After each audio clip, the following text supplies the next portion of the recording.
След това пак прие българското царство Симеон, неговият брат, и създаде градове велики по морето. И великият град Преслав той създаде, и там в него прие царството, което се простираше до града Звечан и до Солун. И Преслав град той гради и съзида за 28 години. И много знамения сътвори цар Симеон. Царува 130 години и роди свети Петър, царя български, мъж свят и напълно праведен. И тогава, в това време, когато царуваше цар Симеон, той вземаше данък от цялата своя земя по всяка област на своето царство, едно повесмо и лъжица масло и яйце на година. Това бе неговият данък от неговата земя, от неговите люде, и нищо друго не искаше той. И много изобилие имаше в онова време при този цар Симеон.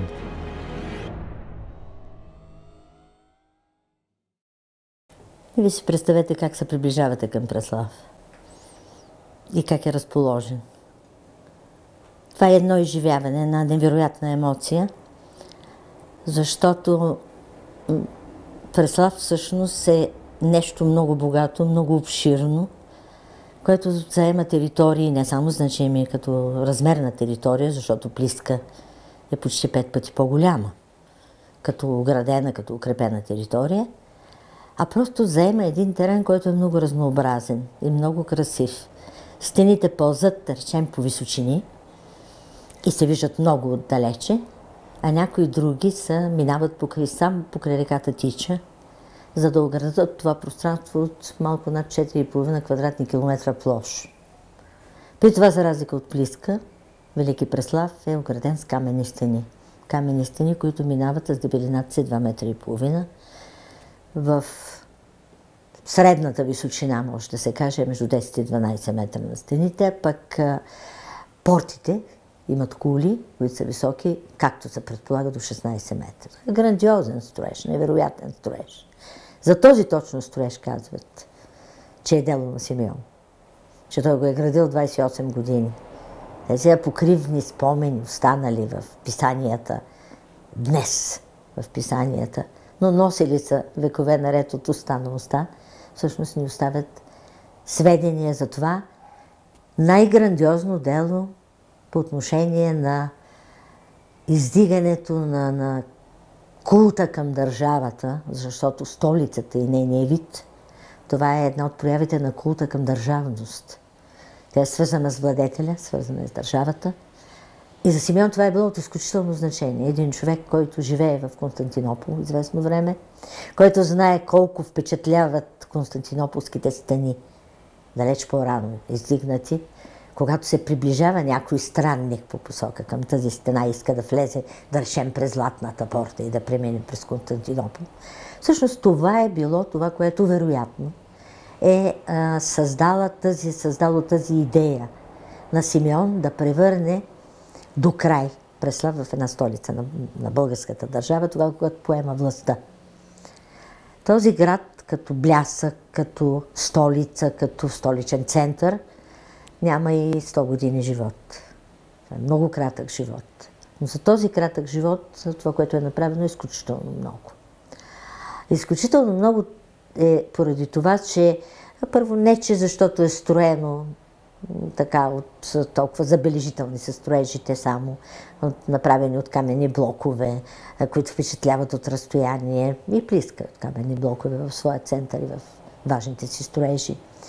Не е само поради това, защото в нея всъщност изглежда са реализирани всички негови идеи за мощ, за тежест, за лукс, за впечатляващо строителство, за нещо, което да потриса всеки, който ще приближи именно към столицата по този начин, заставайки на високото пространство, а пред него се разстила столичния град и той тръгва по тесни улици, както пишат писмените извори, между много високи сгради.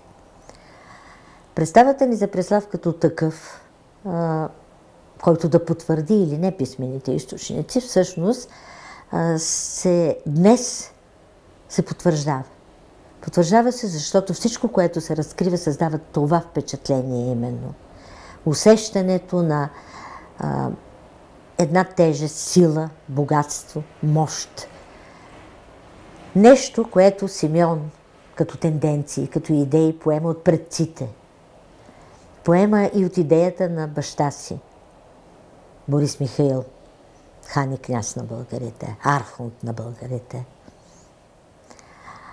И продължено след това 40-годишния мир на Петър. Защото това е едно единно дело. Ние не бива да отделяме Симеон и това, което той е направил лично, само, да го отделяме от другите двама. Идеята там, на това място, много възлово в организацията на държавата, да се издигне аул, да се издигне укрепен дворец, е далеч по-ранна. Тя датира вероятно от самия край на 8 и началото на 9 век, защото действително пунктът е бил много важен и не случайно там се прави такъв аул укрепен, едно от укрепленията по долината на Тича, които трябва да вардят сърцевината на държавата Плиска. Но Преслав е един такъв аул, който е, както става ясно, сега резиденциален. Позната е една такава практика и в Римската империя, и на източните владетели, и по-нататък и на севера, на юга на средновековието. Владетелите да имат повече от една резиденция. Повече от една резиденция има в Велики, например. Изглежда, че Преслав това е втора резиденция на българските владетели, която много закономерно поема след това функциите на властови център на държавата по времето, което предначертава като бъдеще за този град Борис. Защото днес може да се смята, че първите строежи там, от времето след покръстването, всъщност идеята за това там да бъде превърнато в столица, първоначалната идея, а и самото така, това, което знаем все пак, идеята за това там да бъде поначало коронован владетел и да бъде столицата на България, там приета идея на един народен събор, всъщност датират не от времето на Симеон, а от времето на княз Борис. Първите строежи, които знаем от тази епоха на мястото на стария аул, които префасонират някои сгради от аула, изграждат нови, допълват с нови луксозни сгради, всъщност първите такива строежи са от времето на княз Борис. Нещо повече, там е използвана тази традиция района, района е много стар християнски център.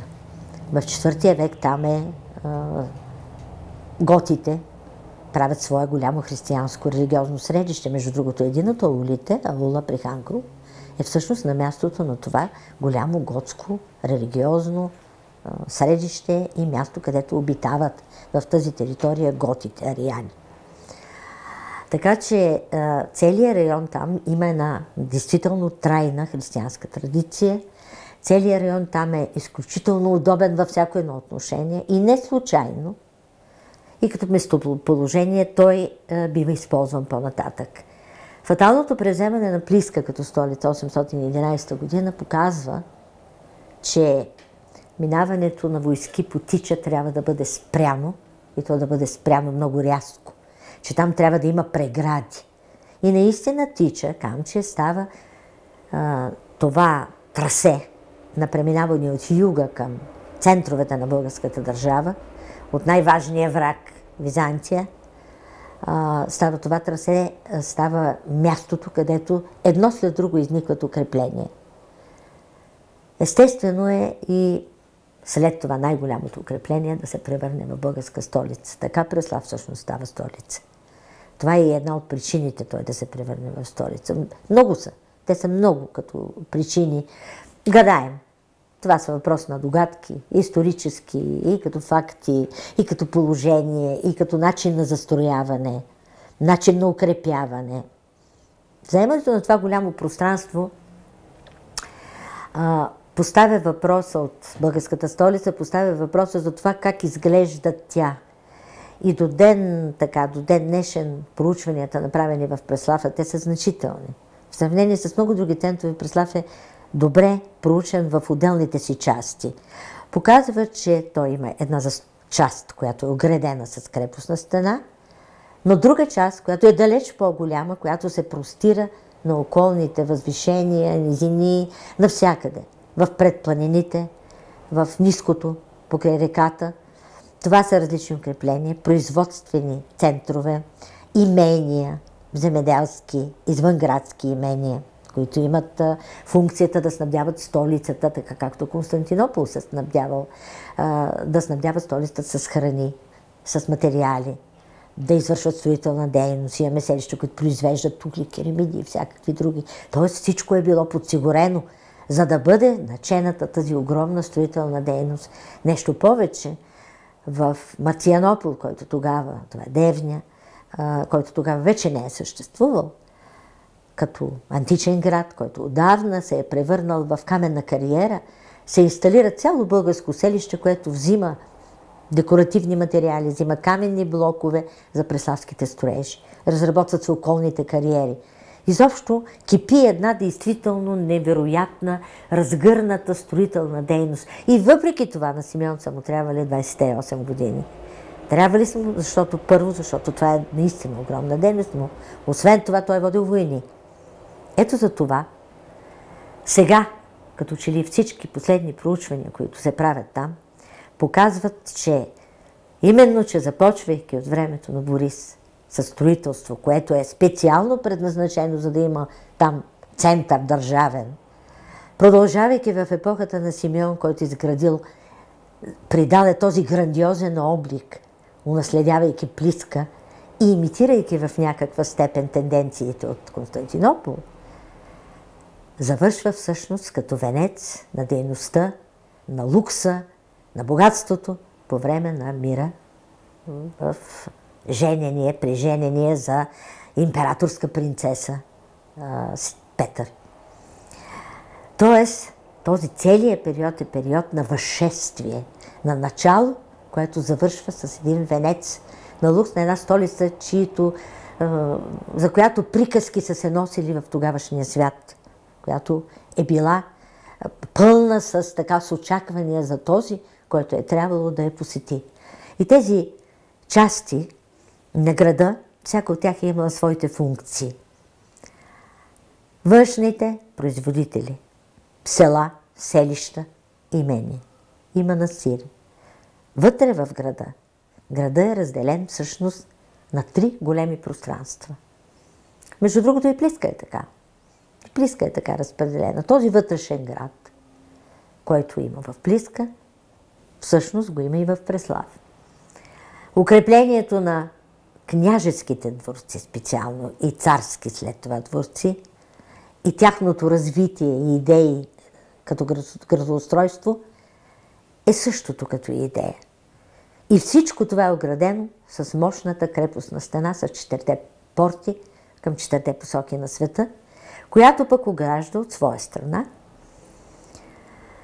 имения, манастири, вътрешни, градски манастири, каквито в Византия има много и каквито знаем, че са създали така едни от най-забележителните, в тях са създавали едни от най-забележителните тенденции в развитие на културата изобщо на средновековието. В България този модел е следван. Той е такъв. Само че има нещо, което е вълнувало Симеон именно. Защото той не се отделя от това строителство от големи каменни блокове. За него той е вдъхвало нещо, което е било силно, което е било устой. Този човек, който е преследвал винаги власт, издигане, престиж на държавата, това да се говори за тая държава, когато са славославили като най-великия между царете Симеон, стихотворен израз на възхищението от неговата забележителна личност, или описанията, да речем, на известния Йоан Екзарх, как изглежда княза, който е с пръстени, златни гривни, златен пояс, има цетава гривна, т.е. огърлица на врата си. Колко той действително е впечатлявал съвременниците с това ниво на тежест, на лукс и мощ, до които издига Велики Преслав. Започвайки от центъра на държавата, ако си представим, той е разположен на най-удобната част на терасата, укрепена и добре защитена. По склоновете, които падат надолу, отпред планините падат по отношение на реката, но са избрани именно тези места, в които е бил аула, в които Борис е започнал своето строителство. А какво е имало в този аул? В този аул, освен езически храмове, които също рухват в един момент да бъдат превърнати в църкви, е имало административни сгради, войскови, такива жилища. И е имало една огромна сграда, която е играла ролята и на тронна палата. Тоест, още във времето на аула, там е резидирал. Затова го наричаме резиденция, защото там е идвал владетеля и е стоял там. Не е ходил на курорт, стоял е. Издавал е едикти, издавал е разпореждания, решавал е за войни, събирал е, събор е правил, съвети, съборите са една основна функция, една много голяма, сериозна функция на средновековното общество. И тази сграда именно се простроява. А още Борис, по всяка вероятност, начева да строи друга, на най-удобното място, на укрепена тераса, съвсем в близост, на 50 метра от старата сграда, сграда, която е трябвало да изпълнява ролята на тронна палата. От времето на княз Борис може да се счита, че датират и двете най-големи за сега църковни постройки, които имаме в Велики Преслав. Едната е Владетелската църква, свързана непосредствено с дворцовите сгради. Другата е така наречената на времето Дворцова църква, която остава църква, в която е свързана с личността на духовния глава. И това е една от идеите. Непосредственото съжителство, непосредственото резидиране на владетеля до главата на Българската църква. Те са отделени само с една стена и от една редица сгради. Тези две резиденции, най-важни, като модел след това се случва, например, в Търновград. В Търновград е така. Само, че разликата е тази, че тук резиденцията на владетеля е най-важното място. А главата на църквата, той резидира в тази част, резервирана за властта, на центъра, на самия център на столицата. Той е там, под ръка до Симеон, за да може да върват заедно в шествието, за да може Симеон да отиде на тържествените служби, които се правят в Владетелската базилика директно от тронната си зала, която е специално свързана с една сграда с колонада, за да може да отиде да разговаря в резиденцията на българския архиепископ, след това патриарх, да разговаря с него. Нали? Цялата тази организация на церемониала, която бива приета от Византийската църква, бива приета изобщо от церемониала на Византия, която по всяка вероятност Симеон много ловко успява да премеси, да речеме, титулатурата, останала от неговите прадеди. Ето това е нещо, което показва колко много тази личност е уважавала миналото си. Уважавала е престижа на династията, престижа на тези, които са създали държавата и са създали бележития живот на държавата от 7 век до 9, края на 9 век, когато Преслав се превръща в столичен град.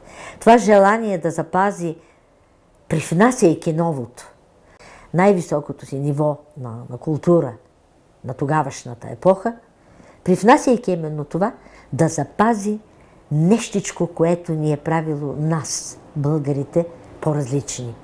Нещо, което е характерно за тази народност, за тази държава, за тази държавност, за тази държавна организация като организация.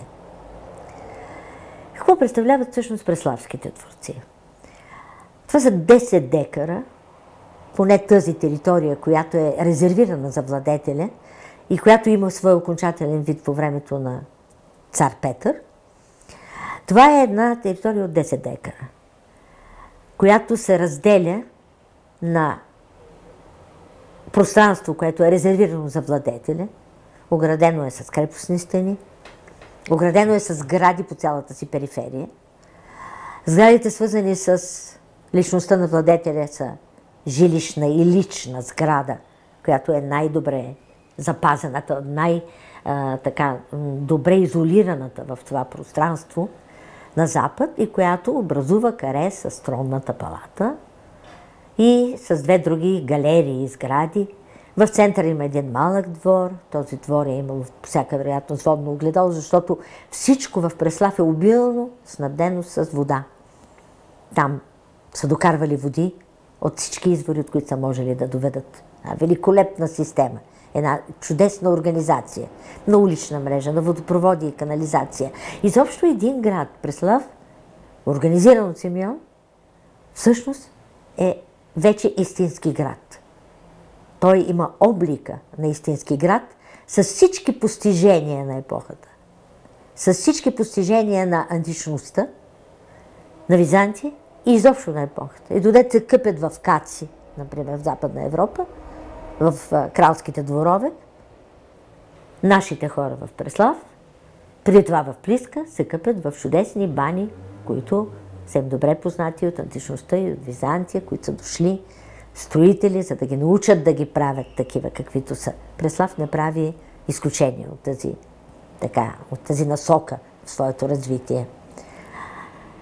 Този комплекс от 4 сгради, които образуват каре, е гледал към един много малък площад с един двор, с зеленина по всяка вероятност, обиколен от колонади, които са минавали пред стените на други сгради с обслужващ характер. Тези сгради са затваряли именно пространството, а стена и още други постройки са разделили това пространство от комплекса, който е бил свързан с личността на патриарха и който има горе-долу подобен вид.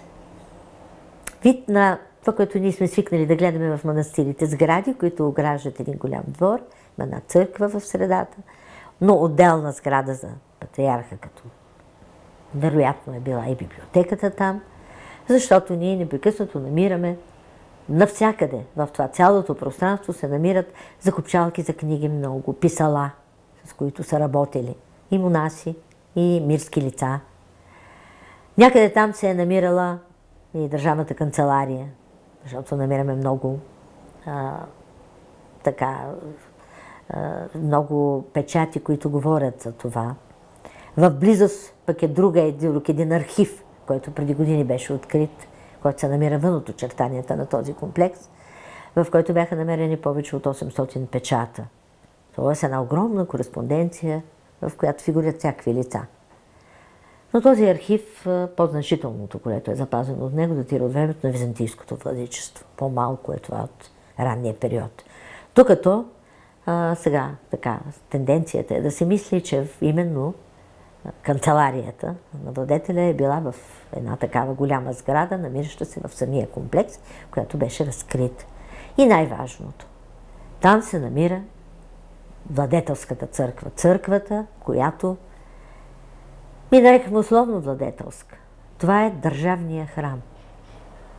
Това е това, което е била голямата базилика по всяка вероятност, като първи такъв представителен храм на държавата, но която е била вън от центъра, отвън от дворцовия център на километър и половина, в вътрешността на външния град, на Плиска. Виждате, в археологията всичко се нарича малко условно.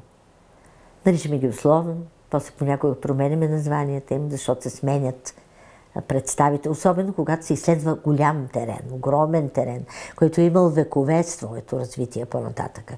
Защото Преслав, загивайки като столица не загива, той се развива като град и продължава да се развива векове още. И то град с голямо значение. В другата такава бележита сграда, като този владетелска църква, това е така наречената Дворцова църква. За нея има предположение, че тя е храма, който е бил построен по времето на папа Николай I, в тази голяма борба, която има между източната и западната църква за това, кой ще сложи ръка над България. Защото това е въпрос на изземване прерогативите, нали, на властта. Властта над духа е всъщност най-голямата власт. И тази борба довежда до това. Папската мисия, донасяйки средства от името на Николай I, строи една сграда. Защо се мисли така? Мисли се така, защото тази сграда е построена по плановете, по които са строили на Адриатическото крайбрежие. И то най-ранните храмове още.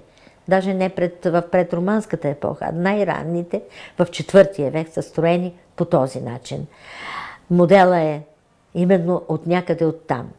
Аз се знае, че мисията все пак е била възложена на личности, които са произхождали от тези райони. Така че това е един много сериозен мотив. Много сериозен мотив. Втората, която възниква, Владетелската църква, държавния храм, който възниква на 50 метра. Това е невероятно. Две огромни църкви на разстояние от 50 метра, наплъскани в самия център, държавен център, е по-голяма по размери и тя е построена по модела, по плановете на византийските базилики. В тази епоха базилики се строят само там, където започват покръствания. Трябва да се събере много народ. Трябва да може да се извършват всички етапи на покръстването и въвеждането в вярата. И тези много хора, които трябва да бъдат приети, техният поглед трябва да отива към големия олтар. И Владетелската църква изглежда точно по този начин. Строена е като на пиедестал, на 4 реда блокове се извишава това чудо. И олтарната част е огромна, там е трябвало да сядат всички представители на висшия клир. Там са се взимали много важни религиозни решения, взимали се много важни държавни решения, по всяка вероятност. А специално заради владетели е била направена двуетажна сграда с колонада, която е трябвало да го заведе вероятно до трона му, който е бил вероятно в Южния кораб. Защото тази галерия е водила директно към Южния кораб и то към неговата горна част. И ако погледнем в Аахен, капелата на Карл Велики, трона му, каменния му трон се намира точно така, в галерията горе, по същия начин, обвързана с дворците. Нещо повече, за да отиде в Света София, византийският император е преминавал по въздушен мост, галерия, който е водил от Магнаура и от тронната зала, е водил директно в горната част на Света София. Виждате, това са само такива някои от акцентите, които ни насочват към това, че Симеон много е искал с всичко това да покаже, че той застава като съперник на Византия. И то не само политически, не само съперник по време на военни събития, нали, и на битки. Не, той иска България да бъде наистина нов Константинопол. Нещо повече. Симеон прави нещо във връзка именно с такива по-представителни храмове в столицата. Предполагаме, че това е станало по негово време. Той се обръща към нещо, към което се обръщат всички християнски владетели. Първо, към докарването на свети мощи. Имаме намерени много надписи от такива свети мощи. Една от църквите долу в селище, тази на Мостич, са намерени етикетчетата, които са били обвързани с костиците на различни светци, докарани специално, за да бъдат почитани в столицата. Тоест, той търси да създаде сакралния ореол, който търсят всички владетели. Всички владетели, които приемат християнството. Но за него има нещо, което е по-важно. По-важното е това, че неговия баща е бил канонизиран като светец.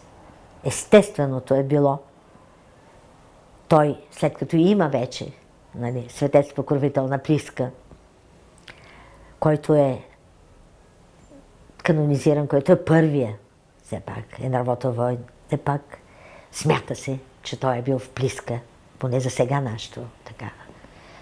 Идеи са такива. Борис, неговия баща Борис, да стане покровител на втората столица. А това е означавало мощите на Борис да бъдат съхранявани на особено място в тази столица. И едно откритие от последните години ни наведе на мисълта горе-долу, къде всъщност са се съхранявали мощите на княз Борис, които ние не знаем къде се намират в момента. Отстрани на тази най-голяма църква на столицата биват построени капели. Те се появяват, те са нарисувани и когато Симеон е представен като ктитор на църква, смяташе се, че това е прошутата кръгла златна църква, а сега всъщност изглежда, става ясно, че това е именно тази базилика, като ктитор на църква, и там на южната страна се виждат нарисувани в тази миниатюра, която е копирана в руски препис от Симеоновия сборник, се виждат изведнъж и тези капели. Виждайки тези капели от южната страна, когато бяха направени разкопки на това място, преди известен брой години, вече 10 на години станаха, там, в едната от капелите, първо построената, към нея има още две, в едната от тези капели беше открит постамент. Впоследствие ние се сетихме, че един саркофаг, постамент, на който вероятно е стоял саркофаг, защото размерите и вида му бяха такива. Капелата е грижливо изградена, в нея се е влизало от църквата и се сетихме, че има такъв един саркофаг, намерен още по времето на Карл Шкорпил, който е един от първите разкопачи на Велики Преслав, и който се съхранява в градината, в близост до нашата база на археолозите. Този саркофаг е просто каменно корито с капак, нещо, което е много характерно за средновековните саркофази, такива има намерени в един български манастир също, който се намира недалеч от Варна. Сега, между другото, в очертанията на Варна. Теке Карач. Там са намерени такива саркофази.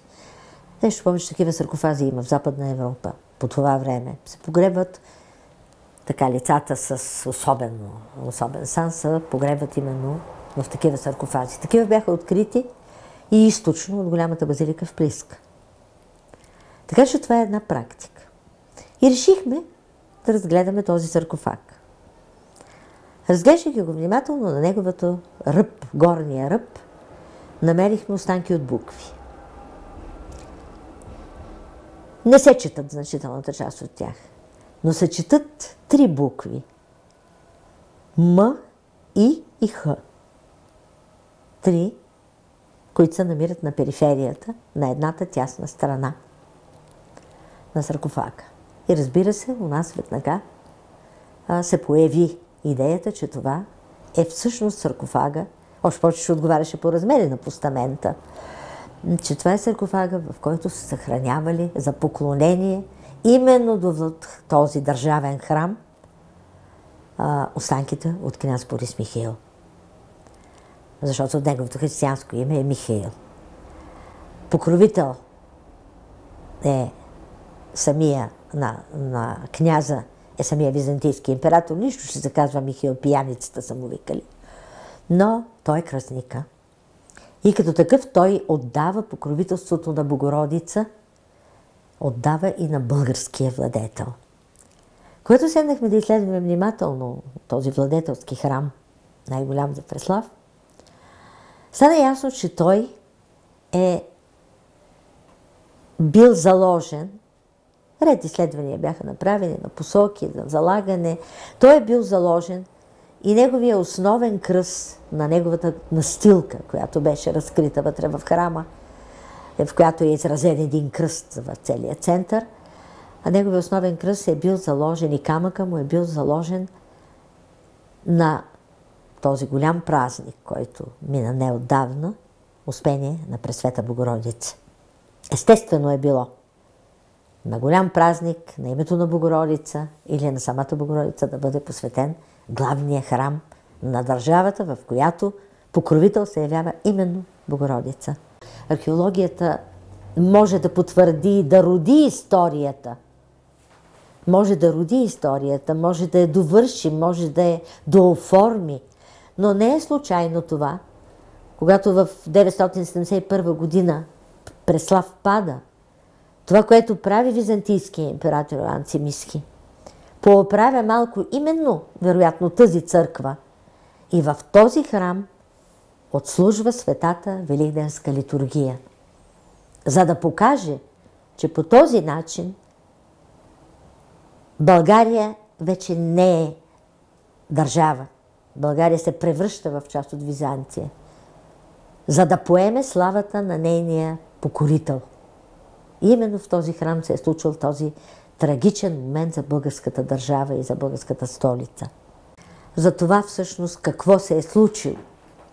За това защо ние говорим за Симеон като за величав покровител и на изкуствата и на културата. Стои един забележителен строеж, който е много известен в световната литература до днес, разкрит 27 година по време на честването на годишнината именно на смъртта на Симеон. Големи чествания, направени във Велики Преслав, във връзка с които са открити доста значими паметници. Това е кръглата, така наречена досега Златна църква. Един храм, който е колкото античен като дух и настроение и план, толкова и средновековен като тенденция и желание на всички тогавашни владетели на ранното средновековие да направят свои дворцови капели с този централен план. Богати, красиви, прекрасни дворцови капели, имитирайки планове от Предна Азия, от Близкия изток, имитирайки планове на сгради, изящни сгради, много изящни, централни сгради, които започват да се издигат в целия тогавашен средиземноморски и европейски свят. Такива имаме, идете и във Вавел, нали, до Краков, идете в Беневенто, това са различни краища. Идете в Ахен, който споменах. Там всичките тези централни сгради са свързани с личността на владетел, който е имал претенциите да бъде велик. Такъв е Карл Велики. Такива са всички тези големи владетели на ранното средновековие, които по-късно биват изписани от бенедиктинските монаси, изобразени като тези, които са въвели християнството в своите държави, които са почитани именно поради този факт, че превръщат своите народи в християнски народи. Такава е именно и кръглата Златна църква. Дали е построена 907 година, както казва един текст, който ние вече отнасяме към владетелската църква, повече отколкото, с възможност да бъде повече, отколкото кръглата църква. Но сградата е прошута. Тя е прошута и днес. Тя е прошута и днес в световната архитектура и се бележи като един от най-изисканите строежи на ранното средновековие. Тя е, за съжаление, не е вече в този вид, в който е открита 27 година, защото тогава запазена на значителна височина, тя е била далеч по-автентична, отколкото е сега, но да си помислим за това, че сега пък тя създава някаква представа, някаква илюзия за това, как е изглеждала, може би, тази забележителна сграда, цялата покрита с мозайки, но ако искате да я видите както трябва да се види макета. То е една реконструкция, която до този момент е най-верната реконструкция, която е направена на тази забележителна постройка, която е с ниши, с конхи, цялата като дантела и великолепно украсена с изящна много и великолепно украсена с пластика, с керамика рисувана.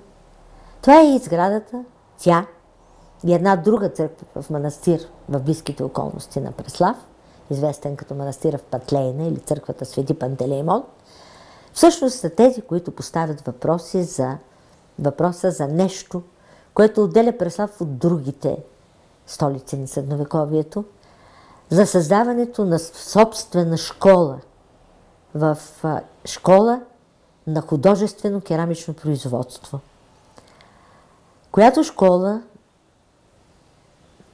като технически възможности, средства, като идея, идва от Предна Азия, от Предния изток, и това е и от Северна Африка, откъдето вероятно идват монаси и донасят за пръв път в един от близките околности на Преслав, един от манастирите в местността Тузлалъка, един от тези 8 за сега манастира, които се изброяват там, в околностите на Преслав, и в него донасят тази техника на рисуваната керамика. В начало тя е декоративна, тя е за подови настилки, за облицовки на стените, а после, именно във връзка с кръглата църква, се появяват ателиета, в които върху плочките се изписват цели текстове, от които са се обучавали учениците. Създава се тази голяма школа на преписвачи, на културни хора, които са създали и панегириците, свързани с личността на Симеон именно, най-вече, не с Петър, не с Борис толкова, а с Симеон именно. Затова имаме така идеята за това, че времето на Симеон, това е всъщност създаването на тази голяма школа преславска на рисувана керамика и на керамична иконопис. Керамичната иконопис е една от най-големите ни гордости за века на Симеон. И разбира се, и Борис и Петър, аз не бих искала да повтарям и трите имена, защото за мен те са неразделни. Затова се ражда и мита за това, тази великолепна икона, която е занесъл византийския император, нарисувана, дадена в миниатюри. Една великолепна икона, която е била с Божията майка, която е била занесена в зрак на триумфа на византийския император и е била, той е яздал на кон, а тя е била в неговата колесница до Константинопол. И именно като знак на победа. Смята се, че тази икона е била чудотворна и така тя попада в византийската столица, но се смята, че тя е именно такава рисувана керамика, защото добре ни е познат образа на Свети Теодор, който е намерен именно в едно от ателиетата на тези манастири. Това е ателието на Пантлейна, на Свети Пантелеймон, което е станало още в началото на 20 век. Това ни прави прочут Преслав и преславската керамика и изкуството на Преслав и висините на това изкуство, защото тези икони са рисувани съвършенно и то от майстори, които много добре са познавали и иконографските схеми, и иконографията, и житията на светилите, и са познавали и великолепно и техниката, именно на рисуване на керамика или керамични релефни изображения. Са ги познавали много добре. Познавали се и иконографията на сиро-палестинските модели. Ето по това се съди, че всъщност първите майстори, които са създали това творчество, са дошли, за да създадат тази школа, са дошли в Преслав.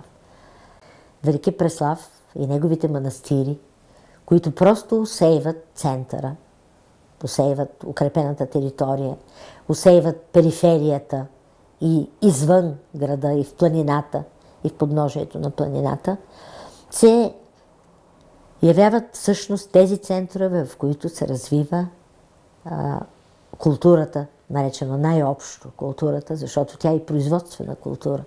В тези манастири се прави вин, в тези манастири се произвежда, подвеждат се храни, но се обучават ученици, учат се деца, учат се хора, за да станат, да проповядват Словото Божие, учат се хора да станат учители. Знаем, че такава школа има и в Охрид. И това е едно наистина велико дело. Велико дело е това просветата, писмеността да се разпространи на широко. Не затворена в един кръг само, а просто да плъзне чрез преписване на Божиите книги, чрез писане на оригинална литература и чрез създаване на великолепни произведения. Произведения на керамичната иконопис, на декоративната керамика, която става една от характеристиките в архитектурата на Преслав, особено по времето именно на Петър. Защото тогава школата е в голям разцвет, по всяка вероятност. именно тогава. И, разбира се, преписвачите и миниатюристите. Този вид художествена дейност разцъфтява в Преслав до такава степен, че тогава, когато тези произведения отиват и се разпространяват в Киевска Русь, например, те биват преписвани. Техните миниатюри биват копирани. И днес всъщност нашите източници за именно на такива произведения се намират там. Затова ние съдим за образа на Симеон и за образа на Борис, предполагаеми от миниатюри, които са били пририсувани и са се прикрепили към преписи на такива произведения, които се съхраняват в руските библиотеки и до сега. Това е за нас едно изключително богатство.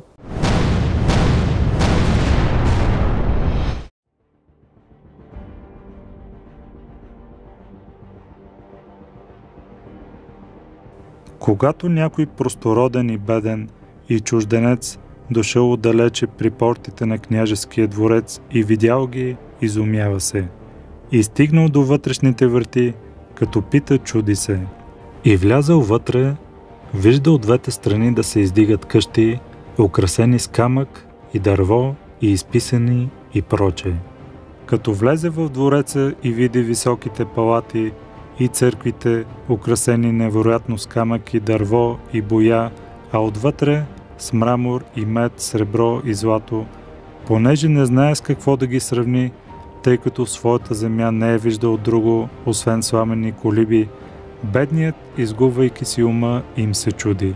Ако ли пък му се случи да види и княза, седнал в мантия обшита с бисер, с огърлица от монети на шията и с пръстени на ръцете, препасан с пурпурен пояс, извисящ на бедрото му златен меч, и от двете му страни седнали болярите с златни огърлици, с пояси и пръстени, и ако някой, когато се завърне в своята страна, го запита, казвайки: какво видя там? Ще каже: не зная как да го разкажа, защото само със собствените си очи бихте могли както трябва да се възхитите на красотата.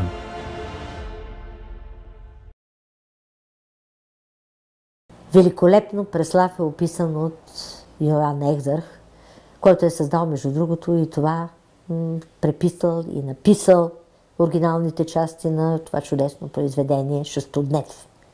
Той е създал едно произведение Небеса. Но Шестоднев е това, което ни дава и много важни източници за това как е изглеждал Велики Преслав, как би изглеждал и как е изглеждал в очите на този, който го е посещавал, и как са изглеждали владетеля, болярите. И което е така много вълнуващо и интересно, преди известен брой години, не съвсем отдавна, започнаха да се намират едни печати, на които се явява изображение. Изображение, което ние определихме като това на Симеон. Защото този владетел, който е изобразен на тези печати, има на врата си такава огърлица, която се споменава от Йоан Екзарх.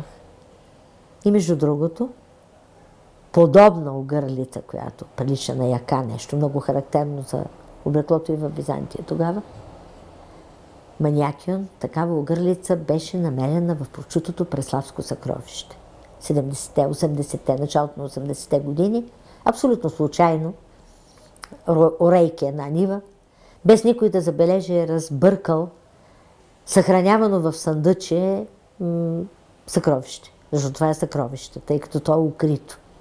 Това е една находка забележителна за света.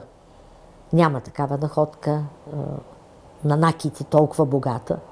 Средновековна на великолепни златни накити и други предмети и монети, които датират именно от времето на голямото нападение на Йоан Цимиски и завладяване на българската столица. В тази находка се намират части от корона, плочки, които са украсени с емайли и които бележат стила на 9 век. Те са безспорно от едно византийско ателие, което е свързано с владетели, защото там има ергастерии, каквито апропо е имало и в българската столица Велики Преслав. Владетеля поръчва и за него се изработват за дарове, на подаръци на чужди владетели, за подаръци. А Византия е много стриктно е следвала тази политика. Да подарява скъпи вещи, особено корони и такива накити на владетели, които е искала да бъдат зависими от нейното влияние. Това е една стара политика, която се е практикувала и тя е продължавала през цялото средновековие. Освен това, тази великолепна огърлица, единствена по рода си, която е украсена, и двете са украсени от злато, украсени с емайли, изработени с скъпи камъни в най-скъпи техники. И много перпендули, т.е. тези висулки, които висят от двете страни на корона, обеци, женски накити, украси от дрехи, копчета за дрехи, всичко това от злато, украсено обикновено с емайли, най-скъпата техника на златарството, изобщо, великолепно изработените византийски емайли. Това съкровище е една от големите слави на Велики Преслав. И това още повече подчертава на къде са били насочени всъщност мислите на владетеля, идеите на владетеля. Защо той се окачва с такава огърлица? Защо Симеон се появява на печатите си с такава огърлица? Защо по-нататъка идва тук една принцеса? Дава се една внучка на император, който император е искал да бъде добре с българската държава след изтощителните и унищожителни действия на Симеон. Положението в тогавашното общество, в тогавашния свят на Петър се изгражда с политиката на Симеон и с неговото име на този, който е напълнил с книги дворците си. Човека, който е бил с отворени очи именно към културата, именно към писмеността, именно към красотата и всичко, което се е смятало, че е върхове на тогавашния свят. Върхове на постиженията на тогавашните държавни общности изобщо. Това е бил стремежа на Симеон. Симеон е една личност необичайна. Не е случайно това, че неговото име прониква някъде чак в далечна Испания, между другото, където в епос се споменава Симеон. Симеон се споменава в тогавашния свят. За тогавашния свят Симеон е не само бележития човек, спечелващ войни. Затова ние, събирайки от тук, от там сведения в писмените източници, се опитваме да ги свържем с това, което намираме днес. Това, което може да бъде или случайно се намира. Защото все пак откритието е своего рода случайност. Но неговото тълкуване по-нататъка е именно това. Възможността да се възкреси, да се извиси тази личност в нашите очи, да го видим какъв е бил този човек, каква е неговата поведенческа линия, към какво се е стремил, какво е успял да реализира, но и какво е заложил оттам нататъка за бъдещето. Защото да реализираш до край нещо, много трудно можеш. Затова, особено в онези епохи, когато всичко е ставало на ръка, е траяло много дълго време. Той не е имал нито времето, нито възможността да стане това. Но той го е заложил като тенденция. Той го е взел и е насочил развитието в тази посока. А това е наистина едно огромно значение. Насочването на развитието на едно общество, на една държава, насочването и към именно в една определена линия. Симеон сменя държавния център по една чисто политическа причина. По една причина, която по-скоро е въпрос на политическа идеология, отколкото на нещо друго. Тези идеи, виждате ли, Плиска е езическото минало, ние го оставяме зад гърба си, Плиска не загива, разбира се, и затова и търсим ново място. Не, Симеон прави нова столица. Сега неговата амбиция е естествено да е насочена към Византия. До каква степен той си е давал сметка какво прави е друг въпрос, но той прави една столица. Опитва се да цивилизова, ако мога да използвам това понятие, своите българи с създаването на книжнината, прави една столица.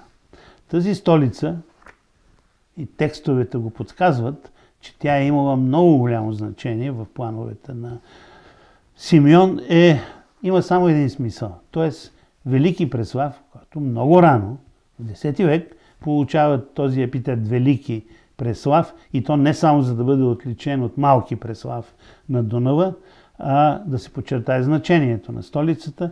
Той създава една столица, която за българите е трябвало да има това значение, което Константинопол е имало за ромеите.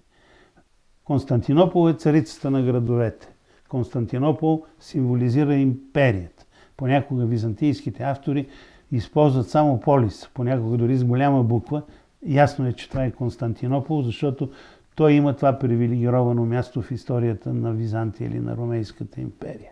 Симеон следва такъв пример и до голяма степен успява да го осъществи. И разбира се, тогава вече идва момента, в който той би могъл да пристъпи към осъществяването на своите политически планове, които още при първите му стъпки и резултатите от тези стъпки подсказват за неговите планове.